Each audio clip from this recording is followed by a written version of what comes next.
இருக்கிறது அதுல எல்லாத்தையும் மிக்ஸ் அப் பண்ணிக்க வேணாம், அப்படி பண்ணலாம். அப்படி அந்த பாயிண்ட் அதான். ஓகே, ஒரு கேம் பிளேயரா இருக்கணும், அதே நேரத்துல ஃப்ரெண்ட்ஷிப்ன்றத மிக்ஸ் பண்ணிக்க வேண்டாம். அவ்வளவுதான்.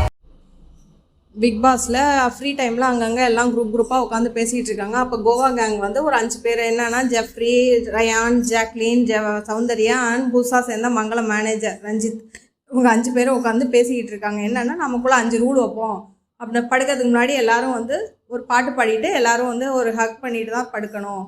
அப்புறம் வந்து செகண்ட் ரூல் வந்து நம்ம வந்து நமக்குள்ளே சண்டை இருந்தாலும் அதை வந்து எண்ட் ஆஃப் படுக்கிறதுக்கு முன்னாடி சாரி கேட்டு சேர்ந்துடணும். 3வது வந்து சாப்பாடு கொடுத்தா எல்லாம் ஒன்றா உட்காந்து கூட்டாஞ்சோறு மாதிரி சாப்பிட்ணும். 4வது வந்து நமக்குள்ளே சண்டை இருந்தாலும் அது வெளியே தெரிகிற மாதிரி காமிச்சிக்கக்கூடாது. 5வது வந்து நம்ம ஒவ்வொருத்தரும் பிளேயரு, ஃப்ரெண்ட்ஷிப்புக்காக இதை விட்டு கொடுக்க வேண்டாம். நான் ஒவ்வொருத்தரும் பிளேயருங்கிறது ஞாபகம் வச்சுக்கணும். கேம் முடிஞ்சிச்சுன்னா ஃப்ரெண்ட்ஸுங்கிறது ஞாபகம் வந்துடணும் அப்படிங்கிற மாதிரி 5 ரூலு. இப்படி கோவா கேங் பேசிகிட்டு இருக்கப்ப இன்னொரு பக்கம் வந்து பவித்ரா, முத்து, தீபக், மஞ்சரி, ஆனந்தி எல்லாருமே வந்து அவங்க, தர்ஷிகா எல்லாருமே வந்து அங்கே ஒரு பாட்டு பாடிட்டு இது பண்ணிகிட்டு இருக்காங்க ஒரு குரூப்பாக. அங்கேருந்து அருண் அங்கே இருந்தார், அப்புறம் இங்கே வந்தார். இங்கே வந்துட்டு இவங்கள்ட்ட பேச்சு கொடுக்குறாரு. என்ன அப்படின்னா, சாச்சனா வந்து துடிப்பான பொண்ணு தான், அதை வந்து மூல செலவு பண்ணது முத்து தான், அதை தான் வந்து நான் அந்த வாட்டி உடச்சிட்டேன் அப்படிங்கிறாரு. உடனே வந்து எதனால் சொல்கிறாருன்னா, இப்போ வந்து சாச்சனா வந்து விஷாலோட தான் இருக்கிறாங்க, முத்து கூட இல்லை.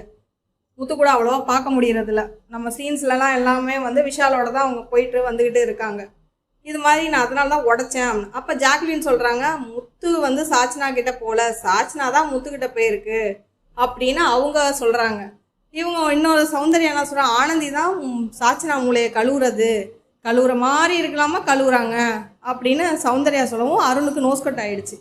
உடனே அவர் அங்கே என்ன செய்கிறதுன்னு தெரியாமல் கொஞ்ச நேரம் உட்காந்து பேசிக்கிட்டு இருக்காங்க. அப்புறம் வந்து இந்த பக்கம் வந்து கேப்டன் ஜெஃப்ரி வந்து ஒரு கேம் வைக்கிறாரு.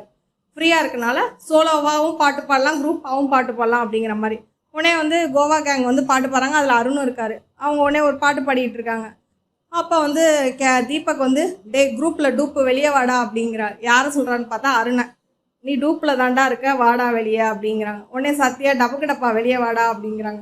என்னையா போய் நின்னாலே தப்புங்கிற மாதிரி இப்படி பண்ணுறீங்களே அப்படின்னு சொல்லி